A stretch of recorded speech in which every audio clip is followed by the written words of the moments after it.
Hey guys, it's the Wayward Sister here, and once again I'm doing another creepypasta. I know my last video was a creepypasta, and I did say I would upload that the speed build for the park soon. I haven't gotten around to editing that. I'm really sorry. Work has been hell. Schoolwork, not work. Sorry. So I hope you guys enjoy this story. It's part 2 of the scuba diving story by Travis Liebert. I think that's it. Travis Liebert? Yeah, I think that's how to pronounce it. I'm gonna just pronounce it like that. It's a really good story so far. I'm really enjoying the series. So yeah, that's on the r/no-sleep page on Reddit. So yeah, thanks for listening. Hope you guys enjoy.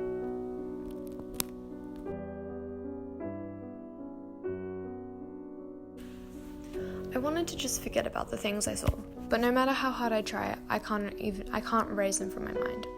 I'd like to think that I'm a good man, but there comes a point where sheer terror outweighs one's sense of decency no matter how good you are. I think I've reached that point. I wasn't planning on writing this, but more things have happened, and I found something horrible. There's no other way to explain it. I don't know how much longer I can remain here. I can't sleep anymore. I just keep dreaming about those fucking things I saw. I've been plagued by nightmares about them for the past 2 nights. It always seems so real. At first, I'm asleep in my bed, then suddenly those arms are rising up from the darkness around me, pinning me down and covering my mouth. I struggle, but they're so strong. I especially remember the fucking smell. It's like old grass clippings and rotten fish mixed together. The next thing I know, I'm awake, retching, with tears streaming down my face. However, even those terrible dreams are nothing compared to what has happened in the past 2 days. Especially compared to what I saw last night.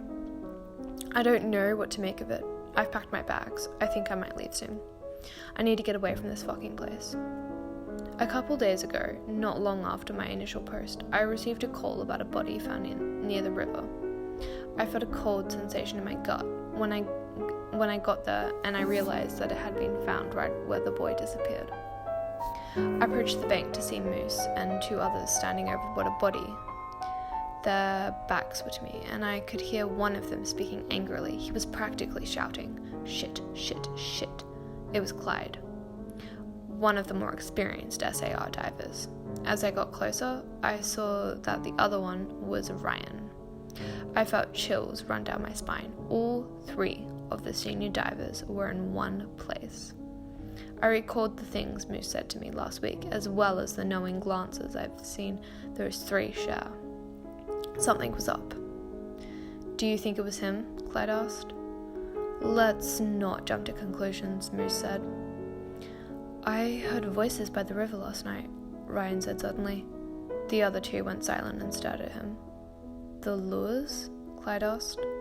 His voice was hushed, and I could barely make it out. Ryan nodded. "Almost definitely." "That breaks the agreement, though," Clyde said. "He's not supposed to use those anymore."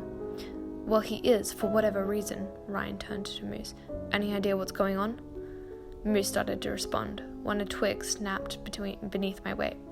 The 3 older men whirled around to look at me. The iciness was still in Moose's eyes, but I also noted a twinge of fear. "About time you got here," Clyde said from beside him, seemingly unaware that I had been standing there for a while. "We've got bad news." He stepped aside so I could see the body more clearly. My blood ran cold the moment I laid my eyes on it. I was already reeling from the conversation I had just overheard, and the sight of the body only compounded that confusion. It was Michael, one of the new search and rescue divers. He laid on his back in full scuba gear, minus a mask. I moved forward and knelt beside the body. Michael was new to the search and rescue, and he had actually recently attended a few classes I taught. Tears stung my eyes as I stared down at him. What the fuck happened? As if in response to my silent question, Moose spoke up. "For some reason, he was diving in the river. We think he got swept up in a strong current and hit his face on a rock, knocking his air regulator off and causing him to drown. We haven't found the regulator or his mask anywhere." I continued to stare down at the dead man in front of me. "Why was he in the water?" I asked. The three men exchanged glances. "We don't know," Clyde said. "We think he may have been looking for that boy we never recovered." I knew they were lying. Michael was one of the most straight-edged divers I'd ever met. He would never break a minor safety regulation, let alone go diving alone in rough waters. It just didn't add up. Additionally, there was another reason that claim didn't make sense. Michael had been out of town visiting family on the day the boy went missing. Why would he come back if he wasn't even there for the initial search? He wouldn't even know where to look. I knew not to argue, though. I didn't want them to know I suspected anything. Clyde and Ryan were unaware I'd been to the Badwater, assuming Moose kept his secret. From what I could tell, he had. They acted as they always had toward me. Just then, an ambulance pulled up. The others left me alone with Michael's body while they talked to the driver. As I looked at the body, I realized something was off. There weren't any contusions on his face. If the current had actually dashed him against a rock, there should at least be a bruise. But there was nothing. His face was completely unmarred. At that moment, I noticed something strange. A bruise peeked out from the neck of his dive suit. I pulled the rubber down to reveal a splotchy blue and black mark that circled his neck. It looked like he had been strangled. My thoughts immediately turned to those strange hand things I had seen at Badwater. But if that's what killed him, then why did they let him go? Was it a warning? A deep sense of dread settled into my stomach just then, and it's only gotten worse ever since. After the ambulance took Michael's body away, I returned home feeling drained. I couldn't bring myself to do anything that day and only sat in cold silence. I slept fitfully that night, plagued by nightmares, as I mentioned earlier. Most of yesterday passed in the same cold silence as the day before. I felt numb. The conversation I had overheard between the older divers kept playing over and over in my head.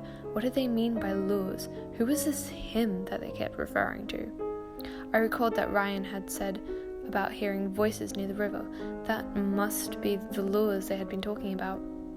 As I sat there, my numbness faded and was replaced by anger. Michael was dead and had something to do with Moose and his secrets. It probably had something to do with those lures too. I grabbed my coat and headed out to the door. I was going to see what Ryan had meant when he had said he heard voices. I wish I hadn't gone. I should have just stayed home and let it go. There are some things in this world that should just remain unseen. I wandered the riverbank for 30 minutes, hearing nothing but the sounds of nocturnal animals. I was about to head back when I heard something just out of earshot. It sounded like someone's voice. The sound grew louder as I headed up the bank until I finally made it out. Until I could finally make out what it was saying. "Help! Please! I can't swim!" Instincts took over and I began to sprint in the direction of the voice. I eventually lost track of where I was and stumbled blindly through the underbrush, barely even using my flashlight and relying on my hearing. Finally, the voice came from the water right next to me. It sounded like a child. I was about to wade into the river when something stopped me in my tracks. I listened to the voice carefully.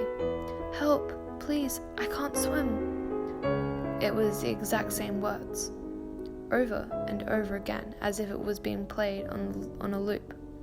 The tone was the exact same every time. It didn't sound right. They were yelling, but it didn't sound like someone who was actually scared. There was no urgency to their voice. My heart pounding in my chest, I shined my flashlight along the river. That's when I saw it. A face pressed out of the mud of the riverbank, like the hands I'd seen. It was seaweed green and roots grew from its edges and into the surrounding earth. It was like someone had constructed a human head out of algae or moss. The mouth opened and closed, repeating the same call for help over and over again, while the rest of the face remained flat and emotionless. My whole body shook as I stared at the thing. Just beyond it, in the water, I saw the two of those hands reaching up from the shallows, grasping for anything and everything. A cold realization came upon me. Michael must have heard that thing's call for help and immediately suited up, only to dive in and find himself dragged under by those groping hands. This is what Ryan had meant by lures. I felt sick to my stomach as I watched the eerie face continue to yell. The cries grew quieter and more spaced out until the face became completely silent. Then, without warning, it retreated into the earth, burying itself in a thin layer of mud. I shuddered to think about that thing just beneath the surface. Then I realized that there could be more.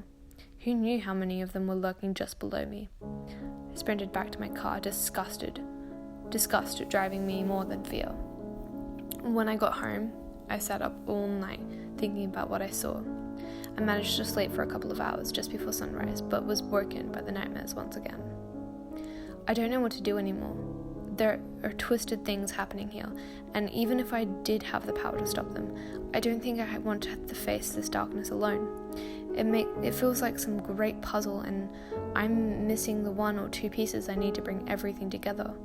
I've packed the bare necessities into bags, which now sit by my front door. I think I'm going to leave. Problem is, I don't know where I would go. I don't have family outside of town, and I don't exactly have a fortune in my savings account. Still, some part of me feels obligated to stay. Both out of curiosity and because I owe it to Michael. Hell, not just Michael. I owe it to the countless people who have likely fallen victim to those things in the river. Isn't that why I took this job in the first place? I have much to think about. If this is my last post, know that I moved away and never looked back. If I do investigate further, I'll try to keep you guys updated. So long as those fucking hands don't get me first. Bye for now.